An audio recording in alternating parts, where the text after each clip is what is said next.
All right, put your hands together for Rachel, everybody. Yeah.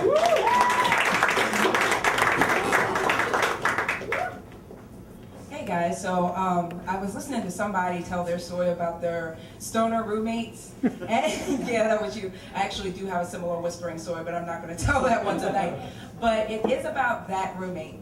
Her name is Stevie. Well, her name's Stephanie, but she insists on being called Stevie, like Stevie Nicks. And she asked me to room with her, actually, and at first I wasn't going to. Because I actually got out of this really awkward rooming situation where I had a roommate, but I never really saw her, and when I did see her, it was awkward silence when we were together. We just kind of sat in the same room, and it was weird. So I was like, I didn't want another one of those, so I was like, I don't really want to room with her.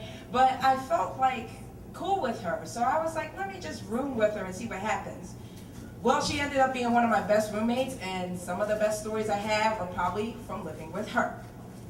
One of which happened one night when I happened to be in the room by myself. And somebody down the hall, because it was cold and it was the middle of winter, and we had this room that was really small and had a lot of drafts.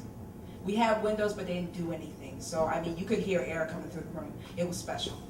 But anyway, somebody down the hall decided they wanted to smoke a black and mild in a community house where you're not supposed to smoke. But she thought it was too cold and didn't want to go outside. So she thought maybe if she leaned outside smoking this black and mild, that it wouldn't get into the house. Well, it went down to my room. And I thought someone was burning incense and I couldn't breathe.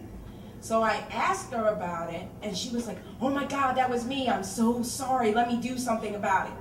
So she comes back with Febreze, and she starts spraying the whole room. And while she's doing it, I'm like, there's something wrong with this. And I remember that my roommate's allergic to Febreze.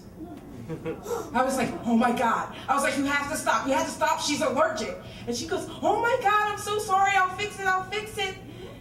And she fixed it with air freshener. I have Febreze and air freshener in this little tiny pigeonhole room in the middle of winter. So the only thing I could think to do at the time, because I was panicked and I thought I was going to kill my roommate, was I opened my little drafty windows in the middle of winter, and it was a cold winter too. It was like the winter of 2003 or something. It was cold. So I opened all the windows, and I had to leave the room because it was freezing and I couldn't breathe. So hours later, my roommate comes in, and she's looking like, oh my God. My roommate went nuts. I've had too many crazy roommates. Why did I decide to room with this crazy girl? So when I come back, and she asked me what in the world is going on, probably about to give me a piece of her mind, because she's pretty sure I lost mine at this point. I told her what happened. And she got this face, and she like softened up, and she said, oh my God, you're the best roommate ever. You tried to save me. And I was like, who dodged the bullet? So that was a really cool story, and we continued to be very good friends.